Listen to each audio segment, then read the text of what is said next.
Joe has been in office nearly 2 years, and yes, it feels like much longer. But for these last 2 years, plus the two prior he campaigned from the basement, the mainstream media, along with fellow Democrats, have covered for Joe.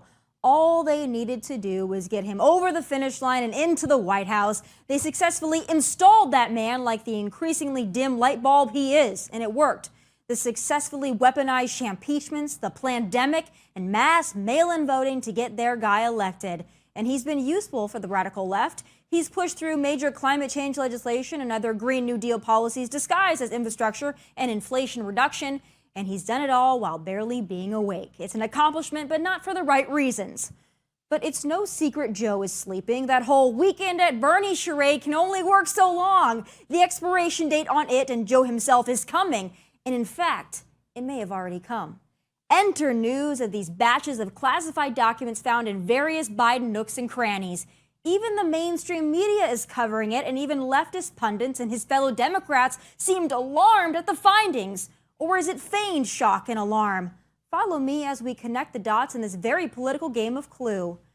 They've known about at least one batch of these documents since early November of last year. They had to keep it quiet so they could keep the heat on Trump's documents and his alleged criminal activity.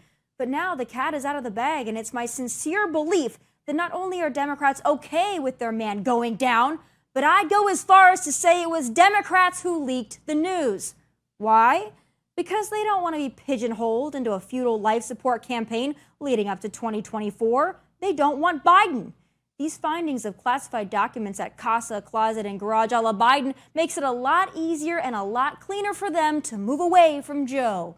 Yes, if you listen closely, hear that? You can hear a man in the Sacramento, California governor's mansion readying his hair gel. You can hear a very disappointing diversity pick greasing up her broom.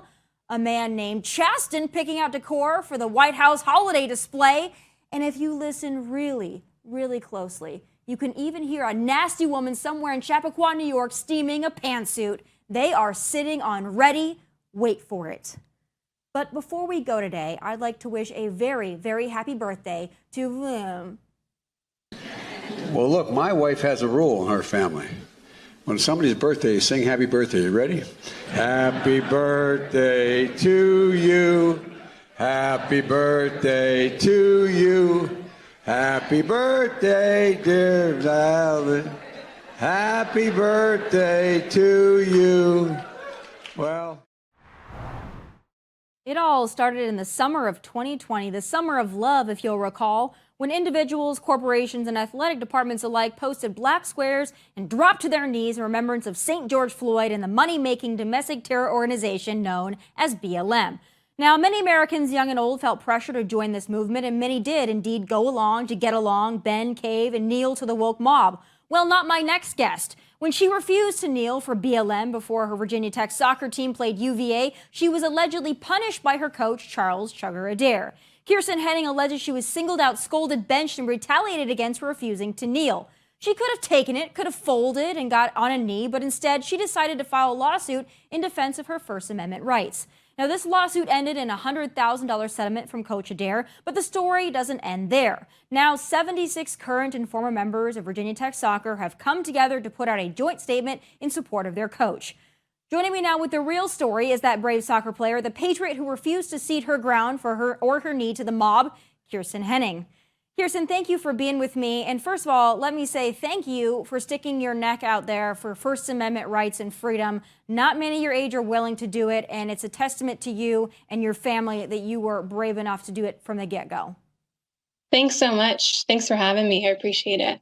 So before we get to all the latest developments, I want to go back to when this initially happened. So this was a very weird time in our country. Everybody was bowing down. Everybody was getting on a knee, posting a black square. Whether they really believed in the sentiment of BLM or what have you, everybody was really getting in on this. And of course, a lot of universities, they followed suit. Some even led the charge. So your team was going to kneel in solidarity. Is that correct for George Floyd and BLM? That's correct. Before ACC games, they were going to read a unity statement. At the time, we didn't know what it was going to say. They just told us it was going to be a moment of silence, if you will, before starting games in that 2020 season. You know, it's one thing if they want to read a little statement and everyone wants to join hands or whatever. I mean, it's woke, it's a virtue signal, but whatever. But it was the kneeling that you took issue with. Tell me why that was problematic for you. Yeah, it was problematic just because I felt as though it was very synonymous with what Colin Kaepernick was doing at the time. I also didn't feel as though I needed to kneel in support of something to support it. So I knew going into that game and that season really that I was not going to kneel for anything. So it started at that UVA game, not kneeling for that unity statement. So then after that, as your lawsuit describes, your coach, you know, he singled you out. He didn't kick you off the team, but he certainly made it known that your refusal to kneel was going to have repercussions. Tell me what happened to you and tell me how the team treated you after you refused to kneel. Yeah, so really at halftime of the UVA game was when things kind of started to unravel. And then after that, it was kind of a domino effect throughout film sessions. Of him targeting me and then subsequently benching me basically for the next 2 games. And then unfortunately, it just got so unbearable and suffocating that I felt as though I needed to step away from the team. How did the rest of the team treat you? Were they kind of in on this, pile on? Did they look at you a certain way? Or were there other members of the team that maybe felt similar to the way you did, but didn't have the courage to stand up for themselves like you were able to do? Yeah, I think like you touched on, it was definitely a time that was very difficult. There were difficult conversations and the political climate that was created within athletics and everywhere in the country really was hard to be in if you were not thinking as similarly with the mob mentality, right? I think people struggled to stand up for themselves and stand up for what they believed in because they were scared of getting targeted and, labeled and called all of these names. So at first when I left the team, my teammates were supportive of me. They reached out to me with messages of support and that they would always be there for me. And, some people have done a 180, which is okay. I think you referenced the 76 women, which I think it's great that they're voicing their opinion and practicing their First Amendment right as well.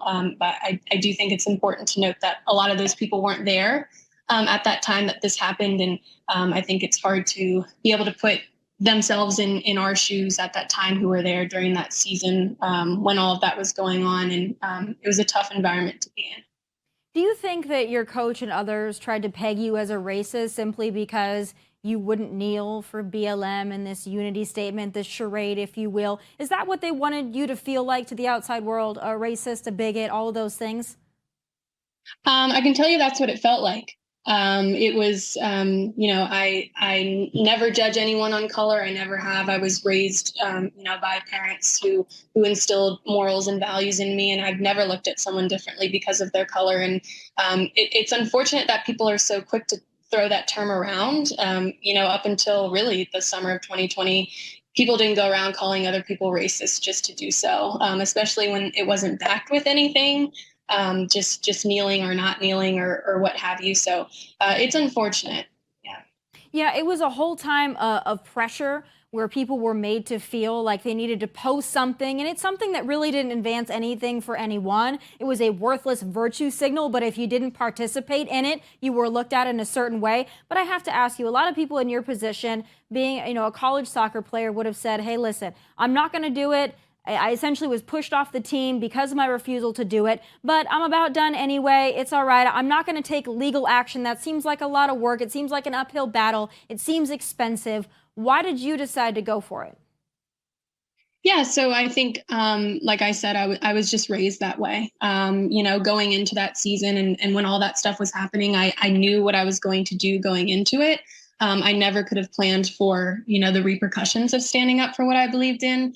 After all that happened and I sought out legal counsel, I was so blessed with incredible lawyers, an incredible support system. So it was a no-brainer for me that I was going to fight until the end for what I believed in. And my hope is that I can inspire others to do that. I think, like you said, most people would do that, and most people do that. They say, oh, I don't want to go through this, and you don't want to sacrifice your reputation and all that kind of stuff, but I don't regret it one bit, and I would do it all over again.